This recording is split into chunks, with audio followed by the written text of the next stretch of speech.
Ֆսեկավ կներեք հակեք սա տարեք։ Բարև ձեզ։ Այսօր խոսենք top 3 մարդկանցից, ովքեր որ միլիարդ թատեր են ամենահարուստ մարդիկ են ու նաև ունեն ալկոհոլային ինչ-որ մի հատ բիզնես։ Santori Holding-ից է սկսվում, այս պայդրությամբ Santori Holding-ը շատ մեծ կարգի ալկոհոլներ է դիստրիբյուցիա ամբողջ աշխարհով երրորդ տեղն է զբաղեցնում։ Diageo-ից եւ Pernod Ricard-ից եկա։ Այո։ Santori ցուցակի մեջ են մտնում այնպիսի վիսկիներ, ինչպիսին են Jim Beam-ը, Maker's Mark-ը, Hibiki-ն, Yamazaki-ն, Ocean Ocean-ը։ Երկրորդ հորիզոնականում է գտնվում Ֆրանսուଆ Պինոն, որը որ Gucci-ի տերն է, լիքը Ֆրանսիայում խաղողների այգիների տեր է,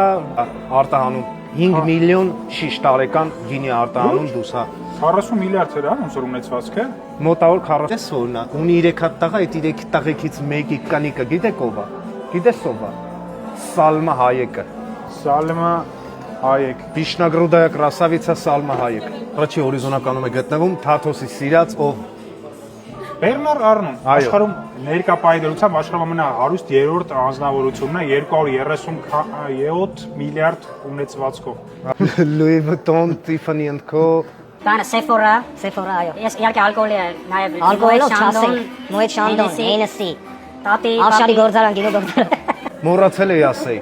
Բեռնար Արնոնյան նաև համաշխարհային բրենդ ունեցող Grey Goose-ը։ Այո, թուն ալկոհոլային խմիչքներից։ Ժողովուրդ իսկ հնարավոր է, որ ինչ-որ fashion brand-ը համագործակցի ինչ-որ ալկոհոլային կամպանիայի հետ ու տենց համատեղ մի բան ստեղծեն։ Louis Vuitton-ը համագործակցում է Corpus Gastro bar-ի հետ ու ստեղծել ենք ալկոհոլ, հիմա բերեմ։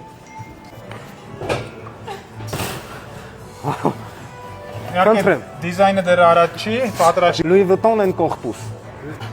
Խորը ծոներ անտեր։